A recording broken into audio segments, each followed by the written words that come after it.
So I was given the opportunity to review a game coming out, and it's on Kickstarter right now, which I'll have the information in the description. But the really cool part about this is it's an NES game. And one of the companies that is involved with it is Retrotainment Games and Soul Goose Productions. And if you recognize any of their names, especially like Retrotainment Games, they did the Haunted Halloween 85 and Haunted Halloween 86, and they're working on Full Quiet. But this game's called Trophy. And I can't do it any justice saying how it is. So I'm going to read actually what they had put in, which makes just a lot more clear on it. But it's Trophy is a brand new action platformer for the original NES. It is a love letter to such iconic games as Mega Man series and Capcom Disney titles, featuring colorful characters, vibrant backgrounds, and giant bosses. The game features the classic movement of running, jumping, and shooting, and strives for pure platforming experience, unhampered by excessive power-ups or useless abilities, although the emphasis is on purity. Trophy features advanced technical features which have rarely been used in homebrew titles. So that's the part I read. So as I'm playing this, and that's why I read it. It's actually a very good description of it. It does have a very Mega Man feel to it. Actually, maybe a little bit better, because in Mega Man I can only make it maybe about 12 feet. Well, how do you measure feet in there? But I could only make it so far. Maybe a scrolling screen and a half. But in Trophy I could make it further. But it is a tough game, and it's a good game too. It did bring me back quite a bit to the NES days and trying to play Mega Man. I do like side scrollers and shooters. Always been a big fan of that style, and this one does not let down on that. They did a really good job with the sprites and everything, and I do like they kind of did the Capcom Disney titles comment in there, because it's funny, as a kid, you didn't want Disney titles in a Disney game. No, I want something more action-packed. Disney games were amazing. I wish I knew then what I know now about them. I would have bought all the Disney games. I still play them to this day. And that's probably one of the reasons I did enjoy playing Trophy so much. As you can see, the game playing in the background as I'm talking over it. But and then they have some more technical things in here that some people might be aware of and stuff. Let's see here. So, Trophy was programmed from the ground up in 6502 assembly language by Derek Andrews of Gradual Games. It took them about 3 years. He also did the music for the game, with Laurie Andrews drawing the graphics. Andrews has been programming for the NES for a decade, and Trophy is Gradual Games' third release, following on the heels of Nomalus, Storming the Castle in 2012, and The Legends of Olea in 2016, and I really hope I did not mispronounce those. The character of Trophy began life in Derek's mind when he was 12 years old as a simple drawing of a robot with a head that looked a bit like a trophy cup. 20 plus years later, and the world is able to see his childhood idea come true. I also felt it looked a little bit like a robot version of Vin Diesel's character from Pitch Black, which was, but I mean, I think that's one of the things I liked about it. You could actually see the character. I just remember playing so many games back then where Nintendo was so tight on what could be sent out. And I didn't blame them after the whole home console debacle that a lot of people blame on Atari's ET, being more strict. But I still think they kicked so many games out. And this is nice. I wish this game came out. And I said this about the Haunted Halloweens too. They're so, that type of side-scroller type game. These are the type of games I wish came out when the NES was out. I mean, we did get some, but we could have used a lot more. And here's where it talks about the joint effort between Retrotainment Games and Goose Productions here. So, Trophy is being published by the 6502 Collective, a joint effort between Retrotainment Games, which they made the Haunted Halloween 85 and Haunted Halloween 86. And like I mentioned, they're working on the Full Quiet. And Soul Goose Productions, they have Swords and Rune, and I think it's 0 to X, and Spookatron.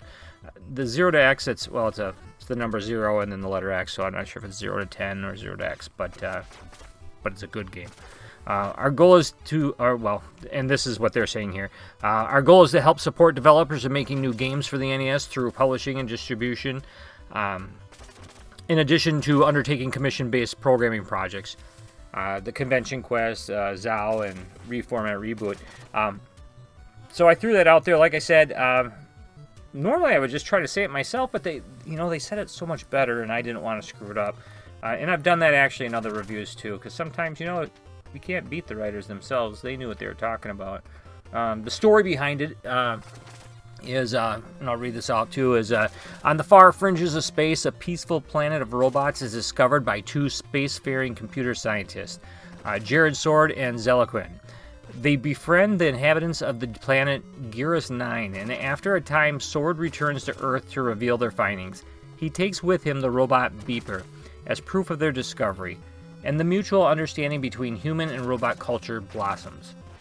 Meanwhile, back on Girus 9, an isolated queen slips gently into madness, dominating the peaceful robots and proclaiming himself Lord Q. Incapable of violence, the robots are easy prey for his schemes and hidden desires of conquest.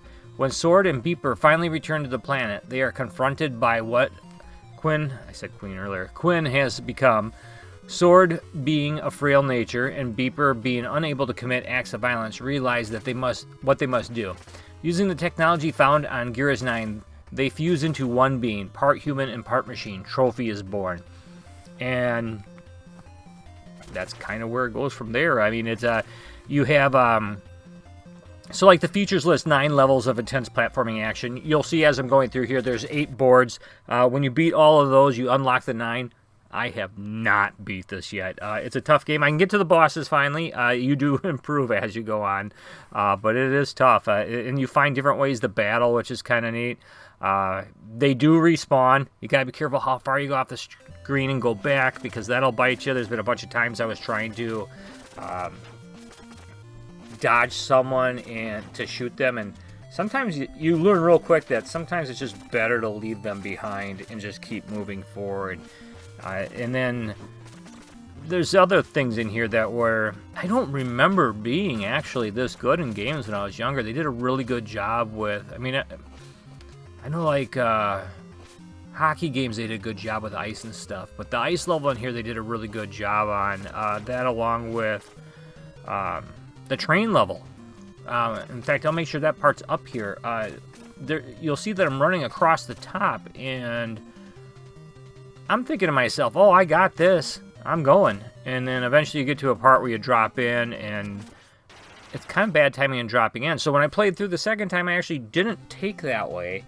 And I went through, and it turned out, even though it seemed like going above would be better, it wasn't. It was actually better to go through and fight them. Because when you shoot, your bullets go through the things you can't walk through. So do theirs, though. You got to get used to jumping over things. But yeah, it was really well done. I think the replay value, in my opinion, on this is pretty good. I do like it. And they have the password save. I really, really like the password save. I haven't tried typing any random stuff in yet to see if I can figure anything out, but I've always liked that, especially on like Metroid. I think that's why I like this game so much. Metroid was actually one of my favorite games, and if you don't know this, you can go in the password and type in Justin Bailey, and it gives you a much more robust features starting out, like extra fuel and stuff like that. So I'm gonna have to try that out now. But I'll be playing it for a while because I got to unlock that 9th board. There's a ton of stuff in there. I mean, they're gonna have cutscene narratives, parallax scrolling they did in here, which is actually beyond my knowledge. I think it was called MMC3, Memory Management Controlling Mapping. It was a hardware expansion during... Well, actually, I'll read what they put in here. It says, many of the features in Trophy are made possible thanks to the use of MMC3 Memory Management Controller Mapper. This was the second most popular hardware expansion during the license era of the NES, found in such games such as Super Mario Bros. 3, Kirby's Adventure, and Mega Man 3, 4, 5, and 6. Relatively few homebrew games have used it.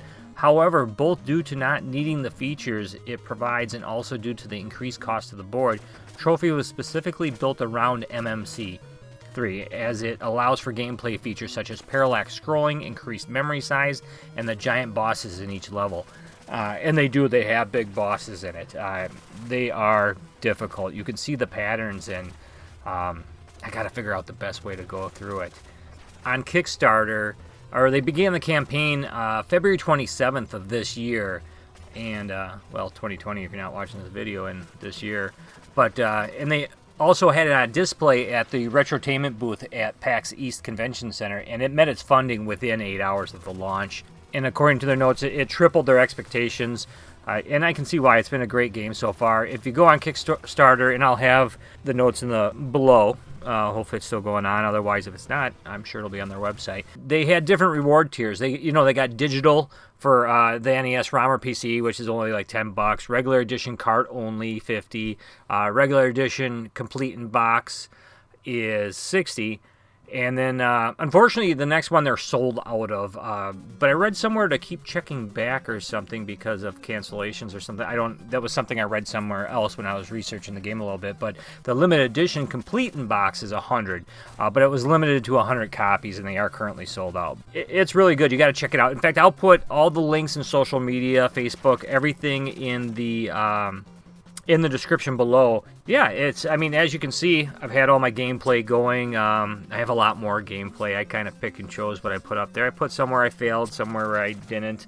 There was a lot more fail than there was didn't. I could go on forever with those. But, yeah, I hope you get a chance. I mean, you know what? Even if you do I get nothing for this, by the way.